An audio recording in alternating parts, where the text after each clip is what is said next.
नाज़रीन, आज के दो अहम मुद्दे लाउड स्पीकर पर अजान और महाराष्ट्र में बढ़ते कोरोना केसेस। सबसे पहले बात करेंगे लाउड स्पीकर के बारे में।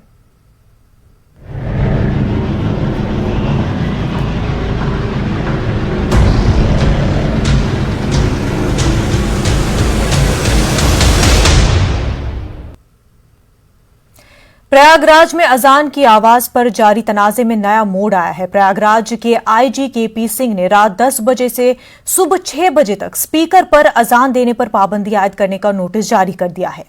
इस हवाले से डीएम और एसपी को भी हिदायतनामा भेजा गया है और हाई कोर्ट और सुप्रीम कोर्ट के पोल्यूशन एक्ट पर सख्ती से अमल करने की हिदायत जारी की गई है। वाज़ेह रहे कि इलाहाबाद यूनिवर्सिटी के वाइस चांसलर की शिकायत के बाद मस्जिद कमेटी ने भी लाउड स्पीकर के रुख को बदल दिया था, लेकिन इसके बावजूद वाइस चांसलर ने अपनी शिकायत वापस नहीं ली थी।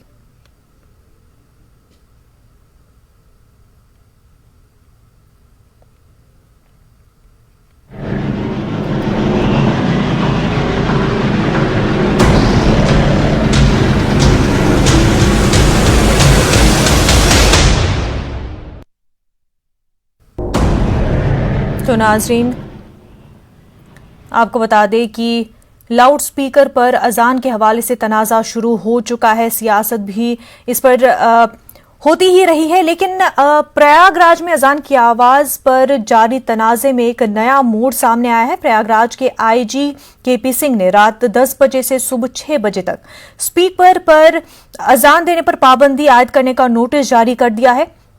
इस हवाले से हमारे साथ इस वक्त इलाहाबाद हाईकोर्ट के एडवोकेट सईद नसीम अहमद जुड़ चुके हैं। सईद अहमद नसीम, माफ कीजिएगा, ये बताएं कि जिस तरह से पूरा जो तनाजा है, जो लाउड स्पीकर पर अजान के हवाले से पूरा तनाजा है, इसको अगर हम कानूनी लिहाज से देखें तो क्या कुछ एक्ट्स है, किन एक्ट्स के तहत इस पूरे मामले पर कार्रवाई होनी चाहिए? देखिए, इसमें जो है मामला ये है कि पोल्यूशन एक्ट जो है तो उसमें ये कहा गया है कि जो जिस भी ध्वनि यंत्र का जो है इस्तेमाल किया जाता है तो उसका कितना वॉल्यूम होना चाहिए, कितने से ऊपर नहीं बजना चाहिए। इसके पहले माननीय सुप्रीम कोर्ट ने एक आदेश किया था, वो वेस्ट बंगाल के दुर्गा पूजा के मामले में, कि 10 बजे रात से लेकर सुबह 6 बजे तक किसी भी प्रकार के ध्वनि जो प्रदूषण यंत्र है उनका इस्तेमाल नहीं किया जाएगा। उसी के हवाले से बाद में अफजाल अंसारी ने एक एप्लीकेशन चीफ जस्टिस को इलाहाबाद में भेजा था अजान की परमिशन को लेकर, जिसने सोमोटो लेते हुए चीफ जस्टिस ने आदेश किया था कि इसमें हाईकोर्ट जो है इंटरफेयर नहीं करेगी, क्योंकि ये पोल्यूशन एक्ट को इसमें देखना है कि पोल्यूशन एक्ट और जिला और कामिया को देखना है कि इस पोल्यूशन एक्ट के उस पर कितना जो है इसका कंप्लायंस किया जा रहा है। इसी मामले में लेकर इलाहाबाद यूनिवर्सिटी की professor vice chancellor Sangeeta Srivastava ने, जो 32 सालों से उस मस्जिद के पास रहा करती थी और वाइस चांसलर होने के बाद ही उन्होंने ये एप्लीकेशन डीएम इलाहाबाद को दी, जिसमें उन्होंने कहा कि साहब वो सुबह के वक्त जो अजान होती है तो उनको डिस्टरबेंस होती है, तो जिसको लेकर उन्होंने डीएम को लेटर, आईजी इलाहाबाद को लेटर और डीआईजी और एसएसपी को लेटर भेजा था, जिसमें आईजी इलाहाबाद ने, बड़ी हैरत की बात यह है कि सुप्रीम कोर्ट का ऑर्डर जो होगा वो पूरे देश के लिए होगा, हाई कोर्ट का ऑर्डर पूरे प्रदेश के लिए होगा, लेकिन आईजी महोदय ने 4 डिस्ट्रिक्ट फतेहपुर, प्रतापगढ़, कौशाम्बी और प्रयागराज के जिला अधिकारियों को और वहां के कप्तानों को ये लेटर जारी किया है कि वो मस्जिदों के ऊपर ध्यान दें, जितने भी धार्मिक स्थल और सार्वजनिक स्थल हैं उस पर ध्यान दें कि 10 बजे रात के बाद से सुबह 6 बजे तक किसी भी तरह के ध्वनि प्रदूषण यंत्र का इस्तेमाल न किया जाए। तो मैं समझता हूँ कि ये आदेश जो है एक तरह से मजाक है, क्योंकि जो सुप्रीम कोर्ट के आदेश के कंप्लायंस में अगर कोई आदेश होगा तो वो केंद्र सरकार करेगी या प्रदेश सरकार करेगी, जो पूरे देश या प्रदेश में लागू होगा। लेकिन ये लेटर भी लगता है जैसे कि वो जिस तरह संगीता श्रीवास्तव जी ने ये लेटर जारी डीएम को या इनको भेजा है, तो वो अजीब इत्तेफाक की बात है कि 32 सालों से उनको अजान की आवाज नहीं सुनाई थी, लेकिन जब वो एडिशनल वाइस चांसलर बनी है तो उसके बाद ही से उनको तकलीफ हुई है। कानूनी पहलू देखा जाए तो सुप्रीम कोर्ट का आदेश को हम देखें तो 10 बजे रात से सुबह 6 बजे तक किसी भी तरह का ध्वनि प्रदूषण यंत्र का इस्तेमाल नहीं होना चाहिए। प्रयागराज के आईजी ने जिस तरह से 4 अजला में पाबंदी लगाई है, इस तरह का जो रेस्ट्रिक्शंस लगाई जा रही है, उसको कानूनी लिहाज से किस तरह से देखा जाए? नहीं, कानूनी लिहाज से तो उन्होंने जो हवाला दिया है कि हाई कोर्ट के एक आदेश का हवाला किया है, लेकिन वो आदेश हाई कोर्ट का नहीं बल्कि सुप्रीम कोर्ट का है कि वो पूरे देश के लिए उन्होंने वेस्ट बंगाल की दुर्गा पूजा के मौके पर सुप्रीम कोर्ट ने दिया था। वो ऑर्डर है कि रात 10 बजे से सुबह 6 बजे तक किसी भी सार्वजनिक स्थल यानी पब्लिक प्लेस या किसी भी धार्मिक स्थल पर 10 बजे रात से लेकर सुबह 6 बजे तक जो है किसी भी ध्वनि प्रसारण यंत्र का इस्तेमाल नहीं होना चाहिए। तो कानूनी वो देखा जाए तो ठीक है, लेकिन 4 जिलों के लिए सिर्फ उन्होंने जो किया है वो अपने आप में एक मजाक है, क्योंकि इस तरह का आदेश सिर्फ यानी 4 जिलों में लागू होगा, पूरे देश में लागू नहीं होगा या पूरे प्रदेश में लागू नहीं होगा, सिर्फ 4 जिलों के लिए उन्होंने आदेश दिया है, तो वो गलत है। नसीम जी, इस वक्त हमारे साथ बीजेपी लीडर मनोज मिश्रा भी जुड़ चुके हैं। मनोज मिश्रा जी, ये बताएं कि एनवायरनमेंट से जुड़ा मामला है, बिल्कुल जो है एनवायरनमेंट को प्रोटेक्शन के लिए हमें इस तरह के इकदाम उठाने चाहिए, नॉइज पोल्यूशन जो है उसको कंट्रोल करना बेहद जरूरी है, लेकिन क्या यूपी में लाउड स्पीकर पर अजान देना सबसे अहम मुद्दा बन चुका है? क्या इसके अलावा यूपी में और कोई बड़े क्राइम नहीं जो सारी तवज्जो जो है इसी लाउड स्पीकर पर अजान देने के मामले पर ही जुटी हुई है? देखिए, वो बीसी जो इलाहाबाद विश्वविद्यालय की हैं जी, संगीता जी, तो उन्होंने एक पत्र लिखा था, आपको मालूम ही है, आपने अपने उसमें बताया होगा रिपोर्ट में जी। तो सच बात ये है कि सुबह वास्तव में थोड़ा एक सर्टेन वॉल्यूम है जो निर्धारित है कि इतने डेसिबल से ज्यादा वॉल्यूम नहीं होना चाहिए जी। तो संभवतः उसका वॉल्यूम भी ज्यादा था जो बाद में कम किया गया, और उसकी डायरेक्शन भी उनके घर की तरफ थी। तो इसमें कोई ऐसा राजनीति देखनी नहीं चाहिए और धर्म जैसी कोई राजनीति इसलिए क्योंकि नियत पर सवाल उठ रहे हैं यहाँ पर मनोज जी, क्योंकि बार बार इस तरह का मुद्दा जब भी उठा है, लाउड स्पीकर का मुद्दा जब भी उठा है तो अजान का नाम साथ में जुड़ जाता है और उस पर सियासत बहुत होती है। तो इसी वजह से हर बार जब भी ये मुद्दा उठता है तो सियासत के साथ जोड़कर ही इसको देखा जाता है। देखिए, जब भी शासनादेश आया है तो केवल अजान या केवल मस्जिद नहीं लिखा है, वो पूरे किसी भी धर्म स्थल के लिए लिखा गया है। तो फिर आईजी ने जिन अजला की बात की है, जिन अजला पर रेस्ट्रिक्शन लगाई गई है, उन्हीं सेलेक्टेड अजला पर ही क्यों रेस्ट्रिक्शंस लगाई गई है, अगर सिर्फ एक खास तबके के लिए नहीं है? नहीं, क्या मैं समझ नहीं, अजला क्या होता है? माफ कीजिएगा, डिस्ट्रिक्ट्स की बात यहां पर हम कर रहे हैं कि आईजी ने जिन 4 डिस्ट्रिक्ट्स की बात की है जहां पर रेस्ट्रिक्शंस लगाई जा रही है, मुस्लिम कम्युनिटी की पॉपुलेशन ज्यादा है, अगर जी सुनिए, वो जो आईजी ने जो 4 जिलों में लगाई है वो उनके नियंत्रण में आते होंगे। आईजी की कार्य सीमाएं होती हैं, वो पूरे प्रदेश में नहीं लगा सकते, लेकिन बाद में शासनादेश पहले भी था और बाद में भी है कि धर्म स्थल पर अगर आप लाउड स्पीकर बजा रहे हैं तो एक निश्चित डेसिबल के नीचे उसकी आवाज रखनी पड़ेगी। तो आईजी की जहां तक 4 जिलों की बात है वो हमें लग रहा है कि वो उनके कार्य क्षेत्र के जिले होंगे।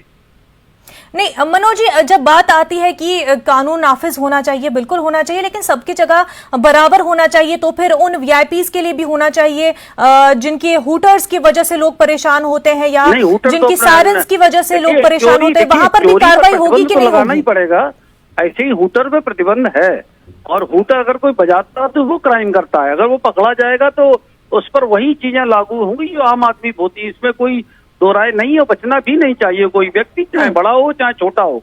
जैसे लाल बत्ती पहले हनक के और ठसक की प्रतीक मानी जाती थी, तो लाल बत्ती मोदी जी के आते ही उतरवा दी गई, और अब उस तरह का कोई, मुझे नहीं लगता कि कोई राजनेता या कोई व्यक्ति लाल बत्ती लगा के चल रहा है देश के अंदर। लाल बत्ती लगा के नहीं चल रहा, पर सायरन हूटर्स वगैरह यूज तो हो रहे हैं। देखिए, ये एक तरीके से व्यक्तिगत चोरी है कि आप चोरी करते हैं, तो इसका मतलब कार्रवाई चोरी पर दंड का विधान बदल दिया जाएगा या चोरी का जो आदेश हुआ है उसको रोकने का चीजें बदल दी जाएंगी, ये नहीं होता है।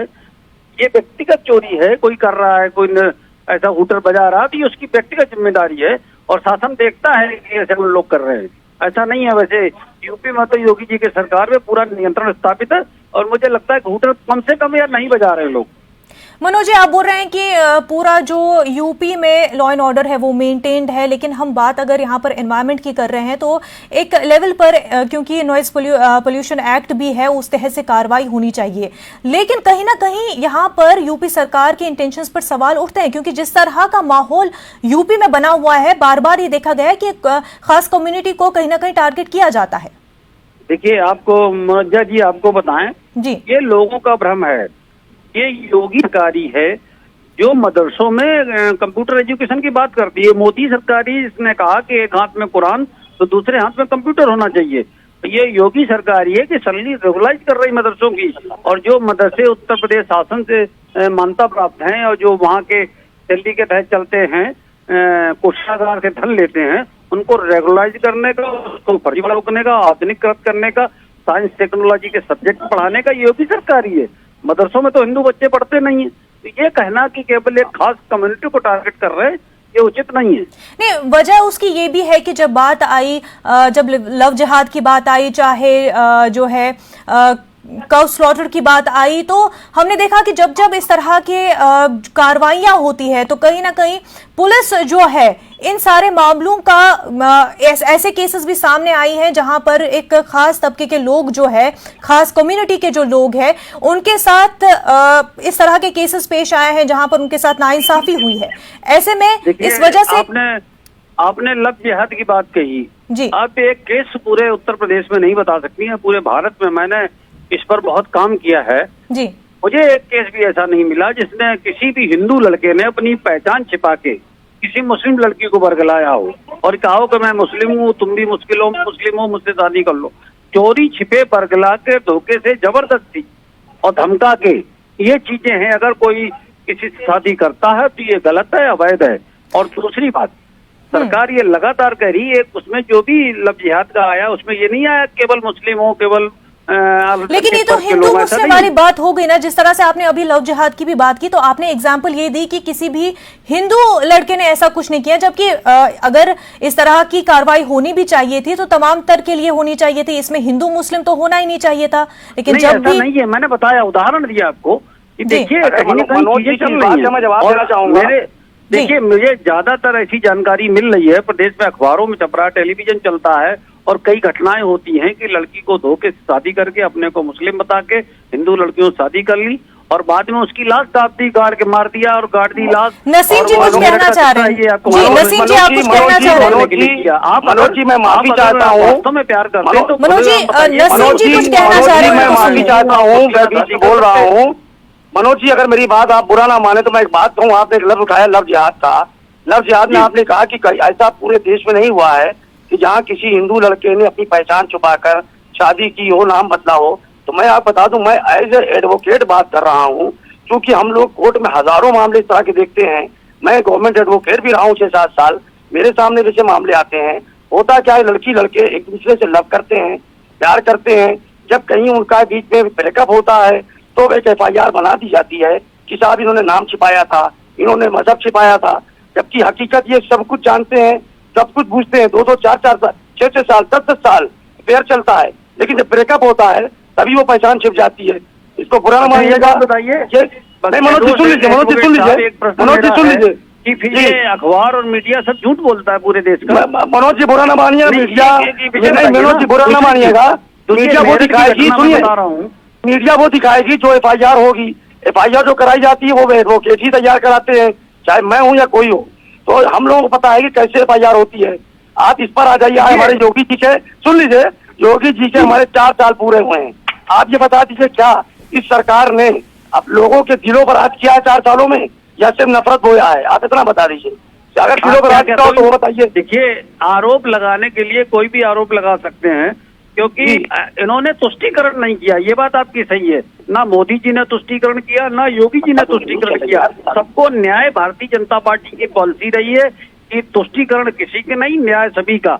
तो चाहे हिंदू हो चाहे मुसलमान हो, क्राइम का गिरफ्तारी सबकी होगी, सब पर समान धाराएं लागू। बात तो करती है बीजेपी, बात तो करती है कि सब पर लागू होगा, सबके लिए बराबर है, लेकिन सबके लिए लगता नहीं है। बार बार ऐसा लगता है कि हिंदू मुस्लिम जो है इस तरह के मसले उठाने की कोशिश होती है।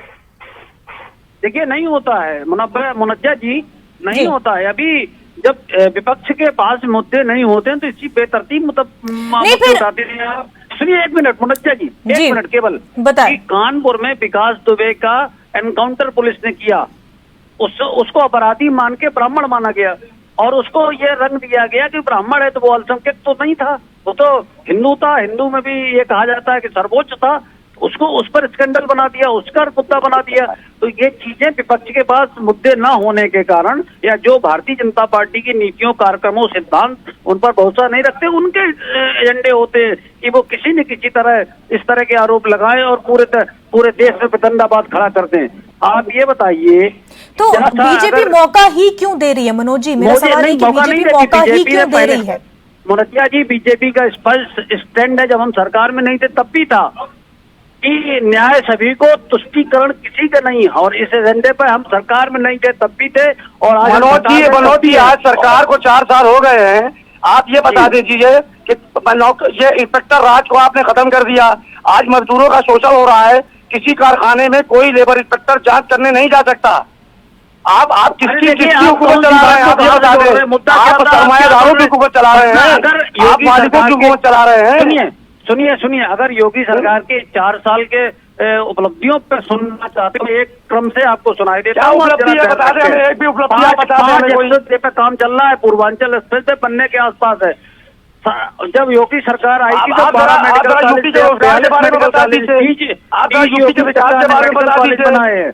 मनोज जी, सिर्फ एक सवाल का जवाब आपसे जल्द से लेंगे कि मनोज जी, जब भी लाउड स्पीकर की बात आती है तो अजान उसके साथ जोड़ा जाता है, लेकिन अब जब ये बात हो रही है तो सिवाय 4 डिस्ट्रिक्ट्स के क्या सभी पर लागू होगा? क्या सिर्फ मजहबी जो इबादत गाहें हैं, जो वर्शिप प्लेसेस है, उनके अलावा हर जगह पर वो इस्तेमाल होगा? चाहे वो कोई MLA हो, कोई MP हो, जो हुटर्स यूज करते हैं, सायरन्स यूज करते हैं, क्या सबके लिए एक बराबर, जिस तरह से आपने बात की, सब पर कार्रवाई होगी? सबके लिए बराबर है, और गिरफ्त आ जाए वो चला जाएगा। आप बताइए, विकास दुबे का मैंने उदाहरण आपको दिया, वो कौन सा विकास दुबे की बिल्डिंग गिराकर आपने एविडेंस खत्म किया, क्यों बनाया? आप ये विकास दुबे की बिल्डिंग गिराकर आपने एविडेंस खत्म किया है। आपने सत्य तक छिपाई है वहाँ की।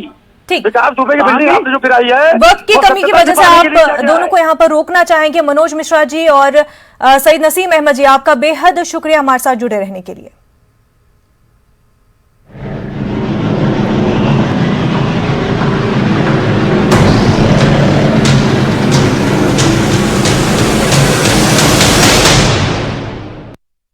कहते 1 से भले 2 और 2 से भले 3 और भैया 3 से भले 15।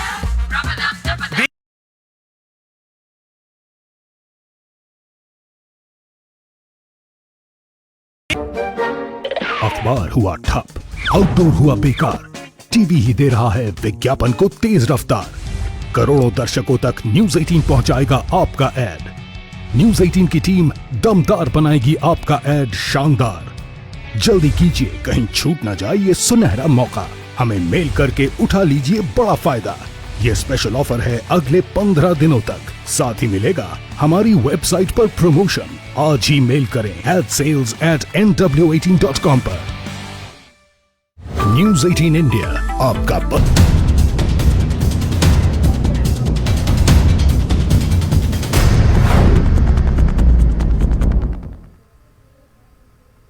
खबर दोपहर में दूसरा अहम मुद्दा, महाराष्ट्र में बढ़ते केसेस। महाराष्ट्र में सबसे ज्यादा कोरोना केसेस सामने आ रहे हैं। पिछले 24 घंटों में 25,833 नए मामले दर्ज किए गए हैं। यह तादाद अब तक की सबसे ज्यादा है। यही नहीं, जुमेरात को मुंबई में कोरोना के मामलों का रिकॉर्ड टूट गया है। यहां 2,877 केसेस सामने आए हैं। इससे कबल 11 सितंबर को 24,886 मामले दर्ज किए गए थे और मुंबई में एक दिन में सबसे ज्यादा केस 7 अक्टूबर 2020 में दर्ज किए गए थे। महाराष्ट्र में मजमूई तौर पर 23,96,000 से ज्यादा मामले सामने आ चुके हैं। अब तक 53,000 से ज्यादा मरीजों की मौत हो चुकी है। हाल ही में कई रियासतों में नाइट कर्फ्यू का निफाज अमल में आया है। कई जगहों पर लॉकडाउन की सूरत हाल है।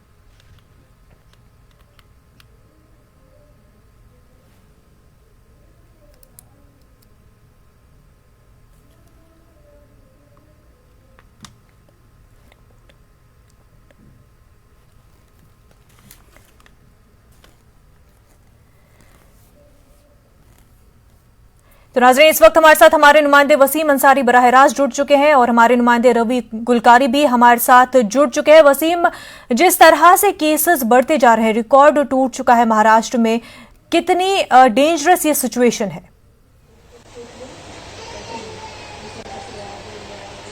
देखिए पिछले 10 दिनों में जिस तरह से पूरे महाराष्ट्र की बात करें तो काफी महत्वपूर्ण हो गया है। ये आम 10 दिन काफी अहम हो गए हैं और आने वाले दिनों को लेकर एक रणनीति तय करनी है सरकार को, क्योंकि पिछले 10 दिनों में लगातार जो कोरोना के मरीजों की संख्या बढ़ती हुई नजर आ रही थी। इसकी शुरुआत अमरावती से हुई थी। जब उस दौरान मुंबई की अमरावती की बात करें तो लगभग 200 से 300 मरीज दिखाई दे रहे थे, लेकिन जैसे जैसे दिन बीतते जा रहा है अब ये संख्या बढ़ते हुए हर जगह पे 2000 से 3000 के करीब पहुंचती नजर आने लगी है। और मुंबई की अगर बात करें तो एक दिन में 2800 से ज्यादा मरीज यहाँ पे आए गए हैं। भीड़ भाड़ वाला इलाका है। यही आलम सिर्फ मुंबई का नहीं है, मुंबई के सटे जो इलाके हैं, चाहे थाना की बात करें, नई मुंबई की बात करें या फिर मीरा भाईंदर की बात करें या नजदीक के जो राज्य स्टेट है पूना, वहां की बात करें, नासिक की बात करें, इन 2-4 इलाके ऐसे हैं जहां पे काफी मुश्किल हो रही है, लोगों को दिक्कतें बढ़ रही हैं। जो कोरोना के पेशेंट है वो बढ़ रहे हैं। सरकार की तरफ से कई उपाय योजना की जा रही है। आज जिस तरह से सबसे बड़ा फैसला लिया गया है मुंबई बीएमसी की तरफ से कि मॉल में अगर आपको एंट्री करनी है तो आपको पहले आरटीपीसीआर टेस्ट कराना पड़ेगा। और ये इससे लेकर आने वाले दिनों में हो सकता है कि पब को लेकर भी बाकायदा इसी तरह के रूल और रेगुलेशन जाहिर करें। 22 मार्च तक पूरी तरह से मुंबई में इसी तरह के आलम देखने होंगे कि अगर आपको मॉल में जाना है खरीदारी करने या कुछ करने तो उससे पहले आपको कोरोना पॉजिटिव है या नहीं इसकी जांच करानी होगी, आरटीपीसीआर टेस्ट करानी होगी। बीएमसी का एक दल वहां बैठा होगा जो इस पे पूरी तरह से वॉच करेगा। जिस तरह से देखा गया है पिछले कुछ दिनों में सीएम उद्धव ठाकरे ने मॉल के जो बड़े बड़े ओनर्स थे उनसे मुलाकात की, उनसे चर्चा की, साथ ही जो होटल एसोसिएशन के जो नेता गण है उनसे बात की, होटल के मालिकों से बात की, एसोसिएशन से बात की है। लेकिन एक बड़ी कठोर कानून आने वाले 2 या 3 दिनों में बीएमसी की तरफ से खास करके मुंबई के लिए लग सकते हैं। एक तरफ लॉकडाउन है, बंद करने की बात की जा रही है, तो कुछ लोगों का ये भी मानना है बीएमसी में कि लॉकडाउन एक पर्याय नहीं है। ऐसे में जो भीड़ भाड़ वाले इलाके हैं, बस स्टॉप है, रेलवे स्टेशन से या होटल से जहां पे ज्यादा भीड़ होती है वहां जांच करने की जरूरत है और उन जांच के बाद ही आगे बहुत सारी रणनीतियां तेज की जा सकती है। लेकिन ये तो तय है कि आने वाले 2 या 4 दिनों में एक बड़ा फैसला मुंबई बीएमसी की तरफ से लिया जा सकता है। जी हमारे साथ रवि गुलकारी भी जुड़ चुके हैं। रवि, बार बार ये बात आती है कि जब महाराष्ट्र में पहले फेज में भी कोरोना के केसेस सबसे ज्यादा थे और अब रिकॉर्ड टूट चुका है, ऐसे में महाराष्ट्र सरकार की स्ट्रैटेजीज पर कई सवाल उठते हैं। जी, ये बात सही है कि महाराष्ट्र को लेकर, कोरोना को लेकर महाराष्ट्र में बड़ी चिंता का विषय है। हमने यदि देश का आंकड़ा लिया तो देश में कल की तारीख में करीब 35,000 पॉजिटिव केसेस पाए हैं, जिसमें महाराष्ट्र का जो कंट्रीब्यूशन है वो 25,000 से ज्यादा है। तो ये बात समझ में नहीं आ रही है कि ये कोरोना का जो इस प्रकार से स्प्रेड हो रहा है इसको कंट्रोल करने में महाराष्ट्र सरकार और लोकल एडमिनिस्ट्रेशन पूरी तरह नाकामयाब रहा है, उनको कामयाबी नहीं मिल रही है। इसकी एक सबसे महत्वपूर्ण वजह मैं बताता हूँ। मैं नागपुर से हूँ। नागपुर में महाराष्ट्र का सबसे ज्यादा आंकड़ा रिकॉर्ड हो रहा है। कल करीब 3700 से ज्यादा पेशेंट्स कंफर्म हुए हैं पॉजिटिव। इसका सबसे बड़ा वजह यह है कि कोरोना का स्प्रेड हुआ है और क्वारंटाइन होने की कोई व्यवस्था सरकार नहीं कर रही है। जहां तक नागपुर का सवाल है, पहले फेज में जो मतलब पिछले साल में करीब 7 ऐसे सेंटर थे जहां क्वारंटाइन की व्यवस्था की गई थी। आज के तारीख में केवल 2 शुरू हैं।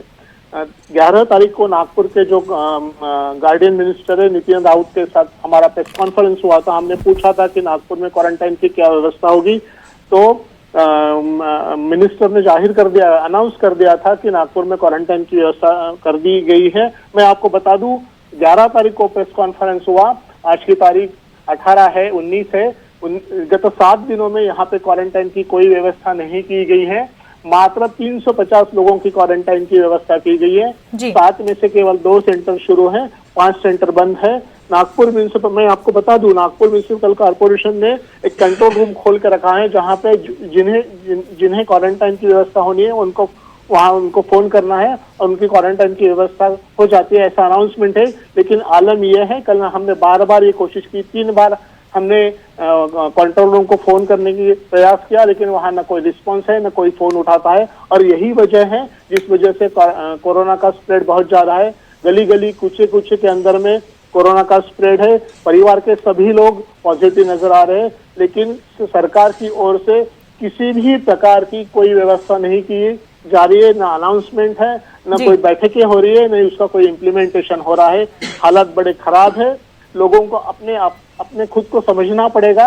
मास्क बिना मास्क लगाए बाहर जाना बंद करना पड़ेगा। मैं आपको नागपुर की हालत बताऊं, नागपुर में अभी तक 36,000 लोगों ने बिना मास्क पहने पकड़े गए, जिन्होंने पर हेड 500 रुपए का फाइन भरा है। और जो फाइन वसूला है नागपुर म्युनिसिपल कॉर्पोरेशन का, उसका कॉस्ट है, उसका अमाउंट है 1,64 लाख रुपीस लोगों ने फाइन भरा। इतनी बेपरवाह की वजह से लोग बढ़ रहे हैं। कोरोना का कंट्रोल होना मुश्किल सा नजर आ रहा है। जब तक लोग समझते नहीं, ये हालात और भी बिगड़ेंगे, ऐसे संकेत है। जी वसीम, बात यहाँ पर आ रही है कि लोगों को गाइडलाइंस फॉलो करनी है, लेकिन जिस तरह की तस्वीरें सामने आ रही है, लोग गाइडलाइंस को नजरअंदाज कर रहे हैं। ऐसा लग रहा है कि लोगों को याद भी नहीं है कि हम एक पैंडेमिक में इस वक्त है।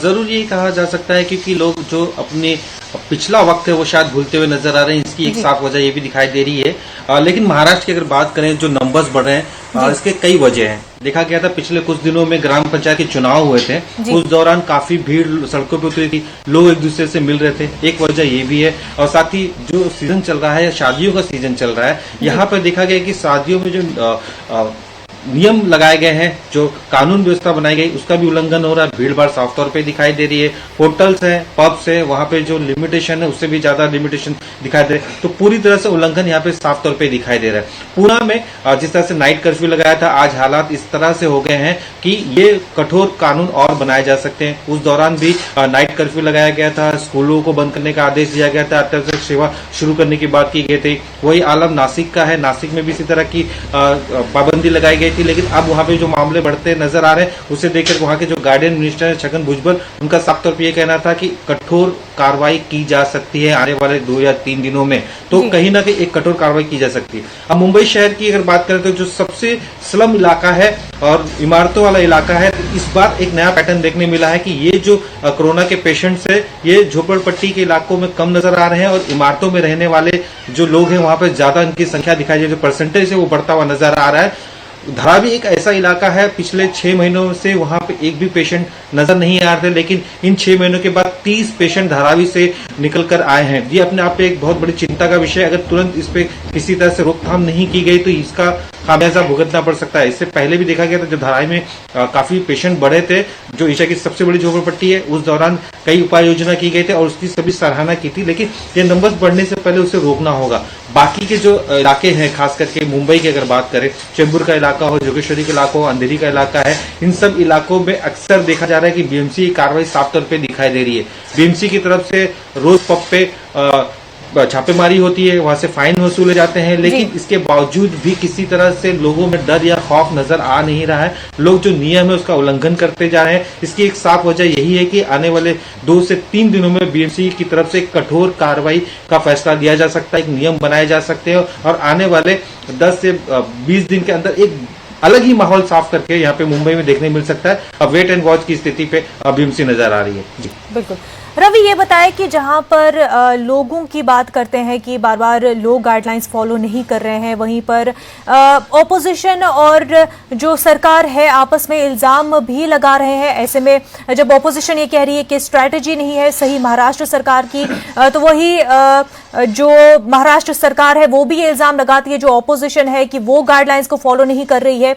ऐसे में इस तरह की सियासत भी कोरोना के नाम पर हो रही है महाराष्ट्र में। जी ना, ये बात सही है कि महाराष्ट्र के अंदर में जो सत्ता पक्ष है और जो भी प्रतिपक्ष है, दोनों के बीच में लड़ाई हो रही है। जी जैसा कल सेंटर से बताया गया कि जो वैक्सीनेशन की कॉपियां महाराष्ट्र को दी गई उसको डिस्ट्रीब्यूट नहीं किया गया है। तो ये कहीं ना कहीं हमको समझना पड़ेगा कि ये जो हालात बने हुए हैं ये सोसाइटी के लोगों के खिलाफ नहीं, इसमें कोई राजनीति करने की बात नहीं होनी चाहिए। लेकिन दुर्भाग्य है ये बातें हो रही है, सरकार समझ नहीं रही है। सरकार का, जहां तक महाराष्ट्र का सवाल है, महाराष्ट्र के अंदर में सियासी राजनीति ज्यादा है, कोई दूसरे इश्यूज चल रहे हैं जिसकी वजह से सरकार के जो आला अफसर है, सरकार के जो मंत्री है जिन्होंने ये सिचुएशन पे ध्यान देना चाहिए, ये नहीं हो रहा है। और सारा जो मामला है वो डिस्ट्रिक्ट एडमिनिस्ट्रेशन पर छोड़ दिया है। डिस्ट्रिक्ट एडमिनिस्ट्रेशन के पूरे देश में ये अनुभव रहा है कि डिस्ट्रिक्ट एडमिनिस्ट्रेशन जो भी एडमिनिस्ट्रेटर जो बात करता है जी। उसको जमीनी जो हकीकत है उसके पता नहीं होता, और जी। जिस वजह से ये सारा जो मामला है अनकंट्रोल्ड होते जा रहा है, जी। इसको समझने की आवश्यकता है। राजनीति बंद करनी होगी, लोगों में बिल्कुल जाना रवि, होगा। लोगों को चाहिए कि जो सियासी लीडरान है उनको चाहिए कि वो सियासत करना इस मुद्दे पर बंद करे, और बल्कि लीडरान बन के जो कि लीडरान वो है उसके तहत लोगों को एग्जाम्पल पेश करे कि वो किस तरह से कोरोना के गाइडलाइंस को फॉलो कर रहे हैं। ऐसे में न्यूज़ 18 उर्दू भी लगातार लोगों से यही अपील करता है कि वो कोरोना के जो गाइडलाइंस है उनको फॉलो करे, सोशल डिस्टेंसिंग मेंटेन करे और मास्क भी पहने। वसीम अंसारी बेहद शुक्रिया आपका। रवि गुलकारी आपका भी बेहद शुक्रिया। खबर दोपहर में इतना ही। आदाब।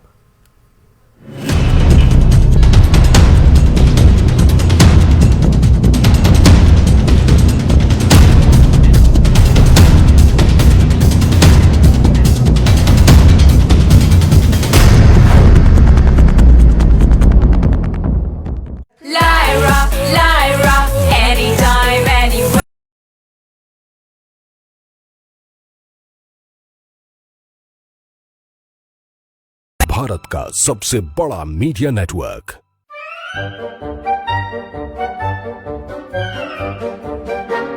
अखबार हुआ ठप, आउटडोर हुआ बेकार, टीवी ही दे रहा है विज्ञापन को तेज रफ्तार। करोड़ों दर्शकों तक न्यूज 18 पहुंचाएगा आपका ऐड। न्यूज 18 की टीम दमदार बनाएगी आपका ऐड शानदार। जल्दी कीजिए, कहीं छूट ना जाए ये सुनहरा मौका। हमें मेल करके उठा लीजिए बड़ा फायदा। ये स्पेशल ऑफर है अगले 15 दिनों तक। साथ ही मिलेगा हमारी वेबसाइट पर प्रमोशन। आज ही मेल करें adsales@nw18.com पर। न्यूज 18 इंडिया, आपका पसंदीदा नेशनल न्यूज चैनल, उपलब्ध है टाटा। दिल में इश्क़ नबी की हो ऐसी लगन, दिल में इश्क़ नबी की हो ऐसी लगन, रूह तड़पती रहे, दिल मचलता रहे।